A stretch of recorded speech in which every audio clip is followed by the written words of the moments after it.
ಬಳ್ಳಿ. ಗಿಡ ಮರ ಬಳ್ಳಿಗೆ ಅನುಗುಣವಾಗಿ ನಾವೀಗೊಂದು ಕತೆ ಹೇಳೋಣ. ಓಕೆ.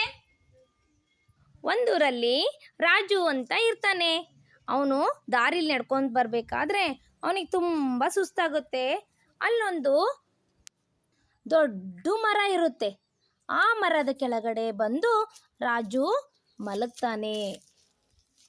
ಮಲಗಬೇಕಾದ್ರೆ ಆ ದೊಡ್ಡ ಮರದಲ್ಲಿ ಆಲದ ಹಣ್ಣುಗಳು, ಸಣ್ಣ ಸಣ್ಣ ಆಲದ ಹಣ್ಣುಗಳು ಬಿಟ್ಟಿರ್ತವೆ. ಅಲ್ಲೇ ಕೆಳಗಡೆ ಬಳ್ಳಿಯಲ್ಲಿ ದೊಡ್ಡ ದೊಡ್ಡ ಕುಂಬಳಕಾಯಿ ಬಿಟ್ಟಿರ್ತವೆ. ಅವೆರಡನ್ನ ನೋಡಿ ರಾಜು ನಗ್ತಾನೆ. ಈ ದೊಡ್ಡ ಮರದಲ್ಲಿ ಆಲದ ಹಣ್ಣುಗಳು ಸಣ್ಣ ಬಿಟ್ಟಿದ್ದಾವೆ, ಆ ಬಳ್ಳಿಯಲ್ಲಿ ದೊಡ್ಡ ದೊಡ್ಡ ಕುಂಬಳಕಾಯಿ ಬಿಟ್ಟಿದ್ದಾವೆ. ದೇವರು ಎಂಥ ದಡ್ಡ ಇದ್ದಾನೆ, ಅಯ್ಯೋ ಅವನಿಗೆ ಬುದ್ಧಿನೇ ಇಲ್ಲ ಅಂತ ರಾಜು ಹೇಳಿ ನಗ್ತಾನೆ.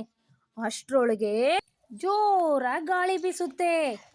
ಜೋರ ಗಾಳಿ ಬೀಸಿದ ತಕ್ಷಣ ಆ ಆಲದ ಹಣ್ಣುಗಳು ರಾಜು ತಲೆ ಮೇಲೆ ಬಿದ್ದು ಬಿಡ್ತವು.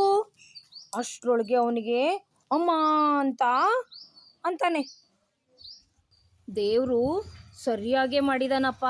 ದೊಡ್ಡ ಗಿಡದಲ್ಲಿ, ದೊಡ್ಡ ಮರದಲ್ಲಿ ಹಣ್ಣುಗಳು, ಸಣ್ಣ ಬಳ್ಳಿಯಲ್ಲಿ ದೊಡ್ಡ ಕುಂಬಳಕಾಯಿಯನ್ನ ಬಿಟ್ಟಿರೋದು ಸರಿಯಾಗೇ ಇದೆ. ಒಂದು ವೇಳೆ ಈ ಕುಂಬಳಕಾಯಿ ದೊಡ್ಡ ಮರದಲ್ಲಿದ್ದಿದ್ರೆ ಏನಾಗ್ತಿತ್ತು? ನನ್ನ ಪ್ರಾಣನೇ ಹೋಗ್ಬಿಡ್ತಿತ್ತು.